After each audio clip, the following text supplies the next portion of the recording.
جو چوتھی چیز ہے justice is virtue and goodness, انصاف، نیکی اور اچھائی ہے. یعنی کہ جو چیز جس سے بدی پھیلتی ہو، جو انسان کی زندگی کے لیے بہتر نہ ہو، جس سے انسان خوش نہ ہو سکے، وہ چیز انصاف نہیں ہو سکتی. تو انصاف کی فطرت ہے کہ وہ ہمیشہ نیکی کے بنیاد پر قائم ہوگی، جو اچھا ہی کرے گی، بہتر ہی کرے گی. یہ اس کی اپنی خاص خصوصیات ہے.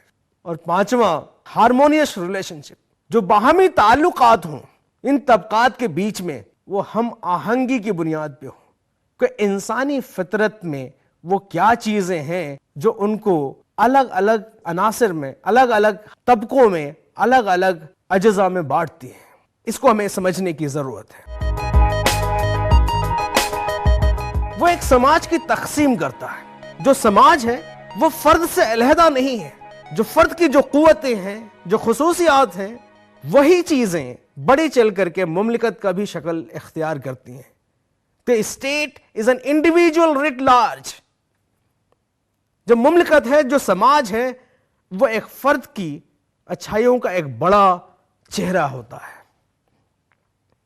تو اس کو سمجھنے کے لیے وہ ایک سماج کو، انسان کو اور مملکت کی ذمہ داریوں کو بھی تقسیم کرتا ہے 3 حصوں میں. تو پہلا انسانوں کی بات کرتے ہیں. وہ کہتا ہے کہ ہر انسان کے اندر 3 طرح کے عناصر ہوتے ہیں. پہلا عقل کا، اس کے روح کا، دوسرا اس کی ہمت کا، اور تیسرا بھوک کا.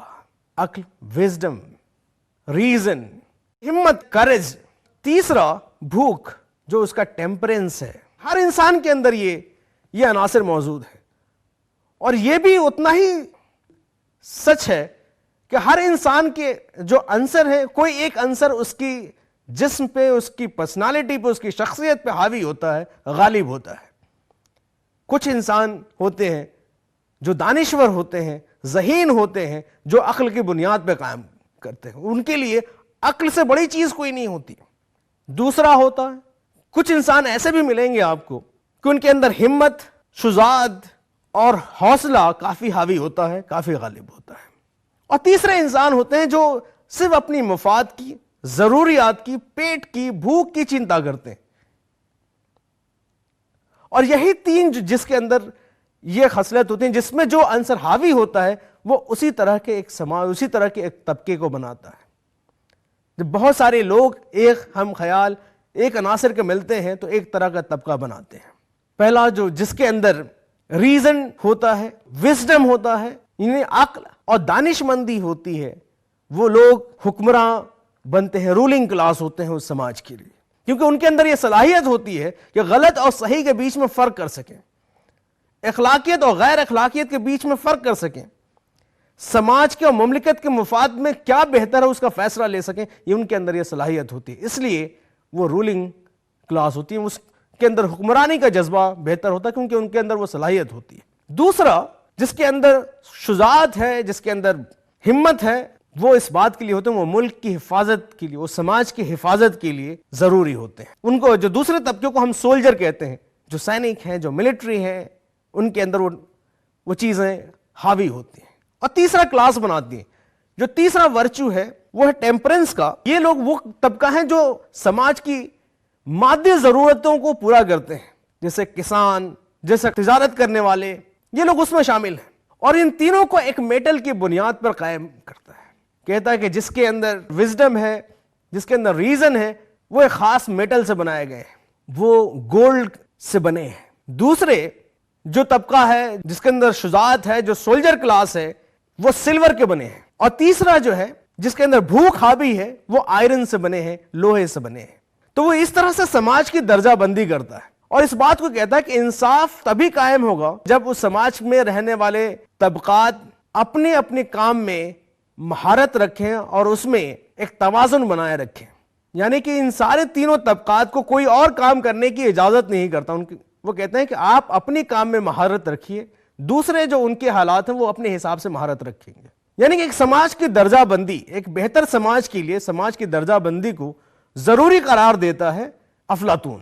یہاں پہ ایک بات میں بتا دوں کہ جو ایک طرح کا سماج کی درجہ بندی کرتا ہے، وہ درجہ بندی ہندوستان میں پائے جانے والے سماج کی نظم کو بتاتا ہے۔ ہندوستان میں بھی جو کاسٹ سسٹم ہے، جو ورن سے ڈیفائن ہوتا ہے، 4 ورنہ ہوتا ہے۔ پہلا برہمن، جن کو کہا جاتا ہے وائز ہیں، دانشور ہیں، عقل سے کام لیتے ہیں۔ دوسرا طبقہ ہندوستان میں چھتریوں کا، جو ہمت سے، سجاش سے کام لیتے ہیں، جو سولجر کلاس ہوتے ہیں۔ اور تیسرا ویشے کا، جن کا کام ہے روزی روٹی کا کام ہے، کاروبار کا کام ہے، مادی ضرورتوں کو پورا کرنے کا کام ہے، ویشے کا۔ لیکن یہاں پہ افلاطون جو چوتھی اور 5ویں جو درجہ بندی ہے ہندوستان میں اس ذاتی کی، اس کی بات نہیں کرتا۔ اور اس سے یہ بات یہ ہوتی ہے کہ جس دور میں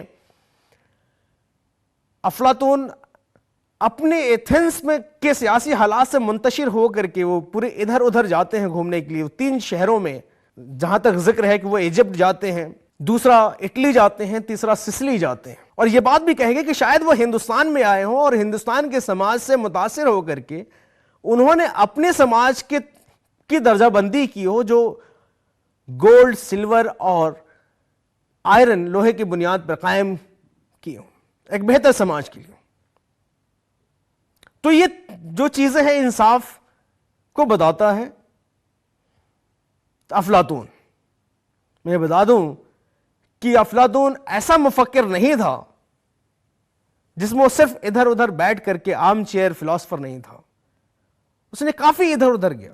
ان ساری چیزوں کو سمجھانے کے لیے، بتانے کے لیے ایک نئے طریقے کا اکیڈمی قائم کرتا ہے۔ جو اس زمانے میں اکیڈمکس ایک ہیرو ہوتا تھا گریک کا، اس سے متاثر ہو کر کے اس نے ایک اکیڈمی قائم کی، اس کا نام بھی اکیڈمی ہے، جو آج بھی ٹوٹے پھوٹے حالات میں قائم ہے۔ اور یہ اس میں یہ چاہتا ہے کہ وہاں پہ میوزک کی بھی کلاسز ہوں، میتھمیٹکس کی بھی کلاسز ہوں، جمناسٹ کی بھی کلاسز ہوں، فلسفی کی بھی ہوں، لاجک کی بھی ہوں، کیونکہ وہ علم کو علیحدہ کر کے نہیں سوچتا۔ وہ کہتا ہے کہ اگر ہمیں انصاف قائم کرنا ہے تو انصاف قائم کرنے کے لیے ایک بہتر تعلیمی نظام کا ہونا ضروری ہے۔ کیوں؟ کیونکہ بغیر تعلیمی نظام کے ہم فلسفی حکمراں پیدا نہیں کر سکتے، کیونکہ فلسفی اور دانشور حکمراں پیدا نہیں ہوتے ہیں، انہیں بنائے جاتے ہیں، اور ان کو بنانے کے لیے بہتر تعلیمی نظام کا ہونا ضروری ہے۔ اور اس سوچ کو، اور اگر بہتر تعلیمی نظام ہے اور بہتر حکمراں ہیں اور ہر طبقے اپنے اپنے کام میں مہارت رکھتے ہیں اور کسی کے کام میں دخل نہیں دیتے اور سب کے بیچ میں ہم آہنگی ہے، یہ ساری چیزیں مل کر کے اس سماج کو ایک مثالی سماج بناتے ہیں، اس مملکت کو ایک مثالی مملکت بناتے ہیں۔ اور یہ اس تصور کے ساتھ جو افلاطون آگے چلتا ہے، اور ان خیالوں کے ساتھ کہ شاید یہ ممکن ہو کہ اس سماج میں بھی، اس دنیا میں بھی ہم جنت جیسا ماحول قائم کر سکیں، اس خیال کے ساتھ جب وہ اٹلی کا دورہ کر رہا تھا تو اس زمانے کا جو ظالم حکمراں تھا اس سے وہ ملنے گیا، جس کا نام تھا ڈائنوسیس فرسٹ۔ ڈائنوسیس فرسٹ کو کہا کہ آپ ایک ایسے حکمراں بن سکتے ہیں جو دانشور ہو، جو عقل کی بنیاد پہ فیصلہ لیتا ہو، جو غلط اور صحیح کا فیصلہ لیتا ہو۔ خیر ڈائنوسیس فرسٹ کو یہ بات پسند نہیں آئی، اور اس کا نتیجہ یہ نکلا کہ انہوں نے افلاطون کو غلام بنا کر کے مارکیٹ میں بیچ دیا، بازار میں بیچ دیا۔ خیر قسمت اچھی رہی افلاطون کی کہ ان کے کسی دوست نے انہیں خرید لیا اور پھر آزاد کر دیا۔ کسی طرح سے ناخوش ہو کر کے دوبارہ آتے ہیں 60 سال کی عمر میں۔ پھر انہوں نے ایک کوشش کی، اسی سسلی میں سراکس ایک جو جگہ ہے، وہاں کا جو حکمراں تھا، جو ڈائنوسیس فرسٹ کا بیٹا ڈائنوسیس سیکنڈ، وہاں کے ان کے ایک دوست جو ڈائنوسیس کا بہنوئی تھا ڈیون، اس نے ایک دعوت نامہ بھیجا کہ آپ آئیے اور ہمارے حکمراں کو، جو ڈائنوسیس سیکنڈ ہے، اس کو سمجھانے کی کوشش کیجیے، ان کو ایک فلسفی حکمراں بنانے کی کوشش کیجیے۔ افلاطون جاتا ہے سسلی دوبارہ، لیکن وہاں پہ دیکھتا ہے کہ جو ڈائنوسیس سیکنڈ ہے وہ بھی سنجیدہ نہیں ہے کوئی چیز سیکھنے کے لیے۔ افسردہ ہو کر کے واپس وہ پھر چلے آتے ہیں ایتھنس میں۔ اگر آپ تمام جتنے مفکر ہیں گریس میں ان سب کو دیکھیں گے تو ان کو ایک الگ طریقے کی محبت دکھتی ہے ایتھنس کے ساتھ۔ اپنے شہری مملکت کے ساتھ تمام برائیوں کے بعد بھی ایتھنز کو ایک بہتر بنانے کی کوشش میں لگے رہتے. تو ان کے جو سیاسی نظریات ہیں وہ اس بات کے لیے ہیں کہ کس طرح سے ایک بہتر نظام ہم گریس میں قائم کریں. تو یہ ایک خیال افلاطون کے بھی ذہن میں رہا اور اس لیے بہت سارے اس نے کتابیں لکھیں. اپالوجی، کریٹوز، فیڈز، یہ سارے اس کی اہم کتابیں بھی ہیں. افلاطون کا جو سیاسی نظریہ ہے اس پہ جو پہلی تنقید آتی ہے وہ اس کے اپنے ہی شاگرد ارسطو نے دیا ہے. جو افلاطون کا جو سیاسی نظریہ ہے، جو انصاف، جس سے وہ انصاف قائم کرنا چاہتا ہے، وہ انصاف ایک مثالی ایک مملکت کے لیے وہ پوری طریقے سے مکمل طور سے حالی زندگی کے لیے، حال کی زندگی کے لیے، پریکٹیکل لائف کے لیے فیزیبل نہیں تھا. یہ آئیڈیا ہم صرف جنت میں ہی حاصل کر سکتے ہیں اور اس دنیا میں جنت کو حاصل کرنا ناممکن سا تھا. تو اسے کچھ تنقید ارسطو نے، اس کا اپنے شاگرد نے کیا. ہمیں بھی افلاطون کے ان جو انصاف کا نظریہ ہے اس کو تنقیدی نگاہ سے دیکھنے کی ضرورت ہے. پہلا ہم آہنگی کا نظریہ ہے وہ خیالی ہے، وہ کبھی بھی حقیقی نہیں ہو سکتا کہ ایک سماج الگ الگ طبقات میں بٹا ہو اور اس کے بیچ میں ایک ہم آہنگی ہو، وہ انسانی فطرت کے خلاف ہے. دوسرا جو اس کا انصاف کا نظریہ ہے وہ غیر جمہوری ہے اور ایک تاناشاہی نظریہ ہے، کیونکہ ایسا انصاف، ایسا عدل جہاں پہ ایک سماج میں جو لوگ بٹے ہوئے ہوں وہ اپنے اپنے کاموں میں ہی صرف مہارت حاصل کریں، دوسرے طرح کے کام نہ سیکھیں، اور جو کام ان کو دے دیا گیا ہے وہ اس کے علیحدہ کوئی کام نہ کریں، یہ غیر جمہوری ہے. اور اسی طریقے سے جس طرح کا وہ مثالی حکمراں بنانے کی کوشش کر رہے تھے، فلسفی حکمراں، جس کو انہوں نے پوری طاقت، پورا اختیارات، پوری ذمہ داریاں دے دی ہیں، اس بادشاہ کو عوام کے حق میں ذمہ دار رکھنا ایک بہت ہی علیحدہ ایسا سوچ ہے جس کو حقیقت میں نہیں بدل سکتا. اور تیسرا اس کا تنقید ہے کہ یہ نظریہ اسٹیٹک ہے، جس میں کبھی بدلاؤ نہیں آ سکتا. اور یہ نظریہ اس بات کی وضاحت نہیں کرتا کہ ہمیں انصاف کی ضرورت کیوں ہے.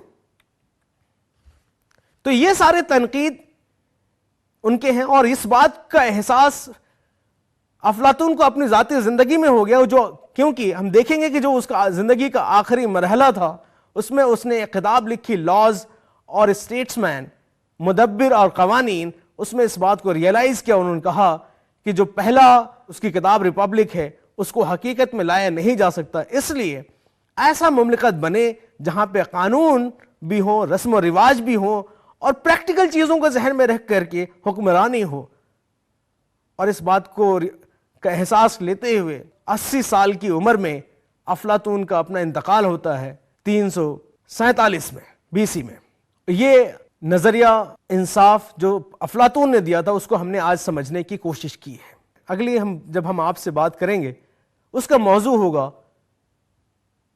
افلاطون کا تعلیمی نظریہ، کیونکہ ہمیں یہ جاننا اور سمجھنا لازمی ہے کہ وہ تعلیم کا نظریہ کیسا ہے افلاطون کا، جس سے وہ ایک فلسفی حکمراں کو بناتا ہے. کیونکہ اگر ہم ایک بہت ہی مشہور مفکر کو یاد کریں، روسو، اس نے کہا کہ جو افلاطون نے کتاب لکھی ہے ریپبلک، جمہوریت، وہ کتاب جو ہے علم کی بہت بڑی کتاب ہے اور ایجوکیشن پہ بنی ہوئی ایک سب سے بڑی کتاب ہے. اس کو ٹریٹائز آف ایجوکیشن کہتا ہے. مزید جانکاری کے لیے آپ اس پتے پر رابطہ قائم کر سکتے ہیں.